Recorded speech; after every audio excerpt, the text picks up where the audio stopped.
All right, today we are doing exponential growth, exponential decay, and compound interest. Again, real world examples, okay? This stuff is important. For exponential growth, it says it occurs when a quantity exponentially increases over time. This is the formula f of t, or time, or f of x, equals a times 1 plus r to the power of t. All right? And a is the initial amount, r is the growth rate, and t is the time. All right? I don't know which order my lessons are going to be yet, but if we did one yesterday that had this on there, or we're going to do one the next day, tomorrow, you'll see we'll be using that again. All right? I'm going to do one example of each, and then you'll do the rest on your own, okay? So basically, just like word problems we've been doing throughout the year, we kind of just read it and fill it in, okay?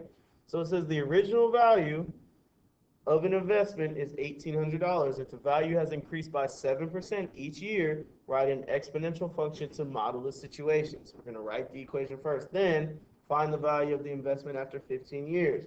So let's just plug it in. F of t, or x, I'm not going to count off if you write x, equals our initial amount, A, is 1,800. Okay? Then it's times 1 plus the rate. See how it says 1 plus r, 1 plus the rate. The rate is 7%.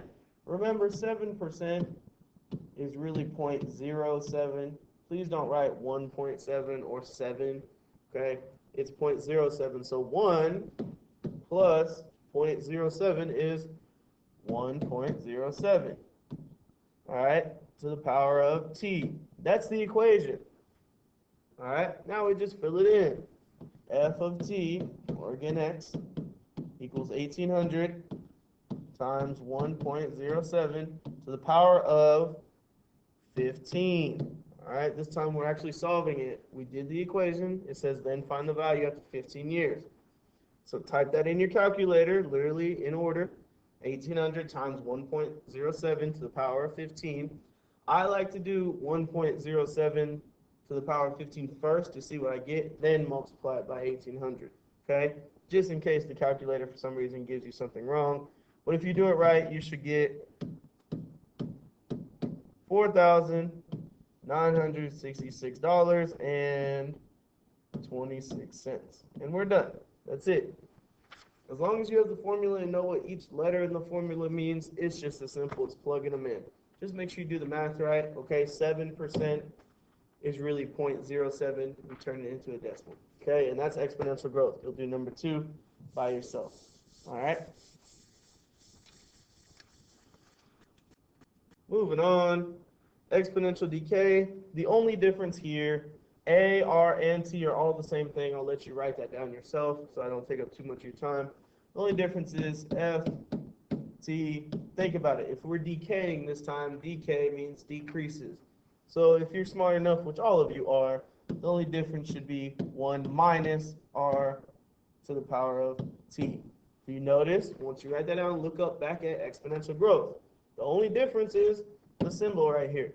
When it's decaying, when it's decreasing, it's going to be minus. When it's growing, it's plus. That is it, y'all. All right?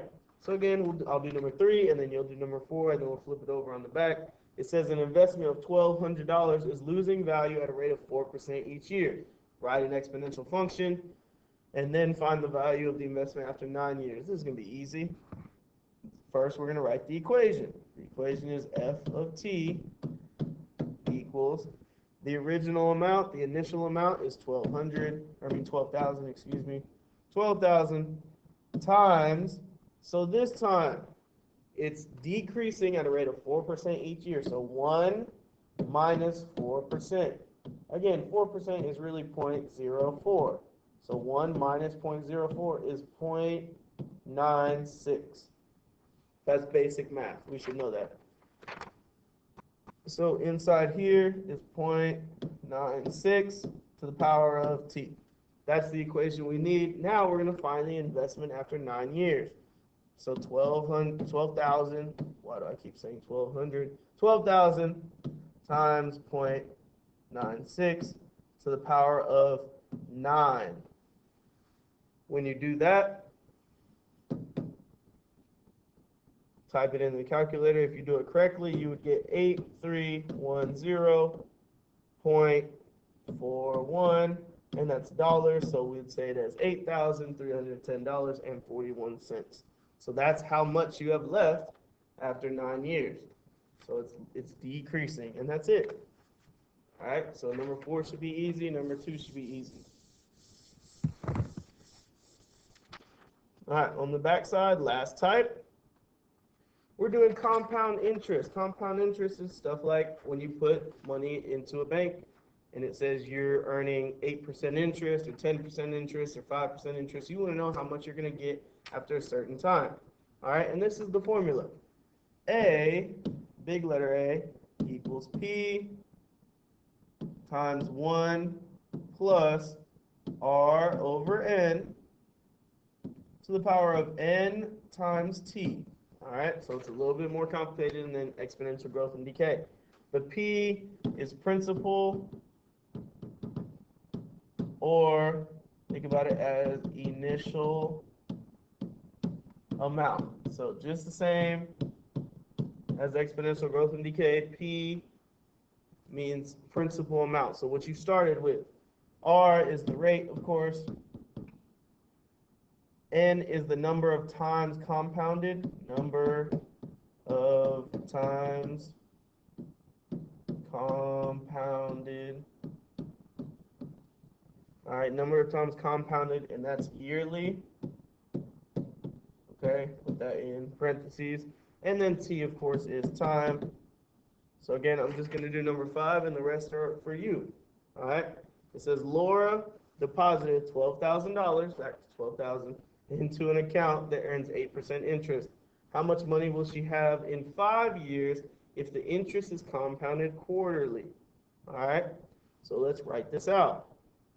So A, we're solving for A, equals 12,000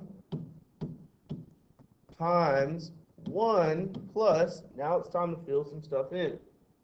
All right, the R, which is the rate, that's the interest rate. So again, it's not 8, but it's actually 0.08 on top. So 0.08 over N, it says it's compounded quarterly, so N equals 4. Because remember, N means the number of times compounded in the year. So if it's compounded quarterly, we know quarters means 4. There's 4 quarters in a football game, 4 quarters in a dollar. So it's 0.08 over 4. If you need to figure out how I got that, back up again. And then N times T, N was 4. T is time. And there we go. So that's how we do that. So 12,000, the principal amount, times 1 plus the rate, which is 0.08, not 8, but 0.08, divided by N, which since it's being compounded quarterly, N is 4. And then to the power of 4, not 4 plus 5, but 4 times 5, because it's N times T. N is 4, T, the time is 5. Now we just do math. If you do it right and you type it in correctly, you get A equals $17,831.37. And we are done. 12,000 times 1 plus 0.08 divided by 4 to the power of 4 times 5, which is 20. So the first thing I would do, honestly, I would do 0.08 divided by 4, just helping you out. Then 1 plus whatever that is. Then raise that to the 20th power, because 4 times 5 is 20. Then just multiply what you get times 12,000. And that's how you get 17,831. All right? Finish the rest of the worksheet. Watch this again if you need to. It shouldn't be too bad. I love these real world examples because y'all are going to actually need to know how to do this. All right? Get it done, turn it in.